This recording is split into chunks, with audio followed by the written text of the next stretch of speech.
Guys നമ്മുടെ പ്രാവ്, നമ്മുടെ പറന്ന് പോയി വെള്ളപ്രാവില്ലേ, വെള്ളപ്രാവ് വേറെ ഏതോ സ്ഥലത്ത് സെറ്റായിട്ട് അവിടുത്തെ പ്രാവിനെ നമ്മുടെ വീട്ടിലേക്ക് വിളിച്ചു കൊണ്ടുവന്നിട്ട് ഇവർ കൊക്ക് കൊടുത്ത് ചേകലിടാനുള്ള പരിപാടിയിലാണ് കേട്ടോ. അപ്പോൾ ഇത് ഇനി നമ്മുടെ വീട്ടിലേക്ക് വേണ്ട പ്രാവടിയുള്ളൊരു പ്രാവ വന്നേക്കുന്നത്. പക്ഷെ അവരിപ്പോൾ പറക്കൂട്ടാ. ആദ്യമായിട്ടാണ് ഈ പ്രാവ് ഇവിടേക്ക് വന്നത്. അതായത് ഈ ചെമ്പൻ, ഈ വെള്ളം ഞാൻ പറഞ്ഞല്ലോ പറന്നു പോയി. ഇപ്പം അതിൻ്റെ ഇപ്പം വെള്ളം പറക്കൂട്ടാ. വെള്ളം പറന്ന് പോകാൻ ചാൻസ് ഉണ്ട്. നോക്കിക്കോട്ടാ, ഇപ്പം പറക്കും. അതിൻ്റെ ആണ് പോയി. കണ്ട വേണ്ട ഇപ്പം ചിലപ്പോൾ വീണ്ടും അതിവിടെ വന്നിരിക്കാൻ ചാൻസ് ഉണ്ട് ഈ ഷീറ്റുമ്മ. അല്ലെങ്കിൽ ഇതിപ്പോൾ നമ്മുടെ വെള്ളപ്രാവ് പറക്കണം കണ്ടാ. ഇപ്പം നമ്മുടെ വെള്ളം പറക്കാൻ ചാൻസ് ഉണ്ട്. അല്ലെങ്കിൽ ആ ചെമ്പൻ പ്രാവ് ഇപ്പോൾ ഇവിടെ വന്നിരിക്കും. അതുണ്ടാവും വേണ അതിൻ്റെ ചെമ്പനൂടെ ചെമ്പന്തേ പറക്കണ്. ആ ഷീറ്റും പോയിരുന്നു കേട്ടാ. ഇപ്പം നമ്മുടെ വെള്ളം പറക്കും മിക്കവാറും. നമ്മുടെ വെള്ളം പറക്കാൻ ചാൻസ് ഉണ്ട്.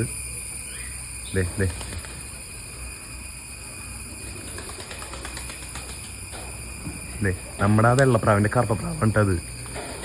ഇവിടെ എന്തൊക്കെ സംഭവിക്കുന്നു എന്നൊരു ഐഡിയ ഇല്ല. ഞങ്ങളുടെ വീടിൻ്റെ നേരെ ഓപ്പോസിറ്റ് വീട്ടിലേ നമ്മുടെ കറുപ്പതേ പറന്നു വരുന്നത്. നമ്മുടെ വെള്ളതേ പറന്നു വരുന്നത്. വരവ് പ്രാവ് ചെമ്പന്തേ നമ്മുടെ ഡ്രസ്സുമ്പേക്ക് കയറി. വീണ്ടും മേലെ വന്നിരിക്കണ നോക്കിയാ വേണ്ട കൊക്ക് കൊടുക്കണ. ഇവളൊക്കെ വേറെ പേര് വിളിക്കേണ്ടി വരും മിക്കവാറും. ഈ പൊത്തം പോണ നോക്കിയാ സ്വന്തം പെണ്ണിനെ വേറെ വല്ലവർക്കും വിട്ടുകൊടുത്തിട്ട് വലിയ ആളായിട്ട് നടക്കുക. മാന്നൂതി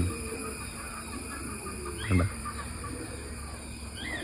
കിടന്ന് കുറുകണ്. കിടന്നിട്ട് ഒരു കാര്യമില്ല. നമ്മുടെ കറുപ്പപ്പുള്ളിയുടെ മേലേക്ക് വന്നു കേട്ടോ. കറുപ്പപ്പുള്ളി മേലേക്ക് വന്നത് കുറുകണ്. പുള്ളി തപ്പ് കേട്ടോ. അതിപ്പം മിക്കവാറും വരവ് പറന്നു പോകും. അതിനൊപ്പം വെള്ളം പറന്നു പോകും.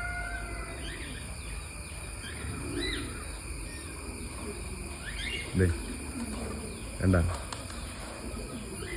സംഭവം പൊളിച്ചില്ലേ. ഇങ്ങനെയാണ് പ്രാവുകൾ വേറെ വീടുകളിൽ നമ്മുടെ വീടുകളിലേക്ക് വരുന്നതും ഇവിടെ നിന്ന് അങ്ങോട്ട് പോണതും.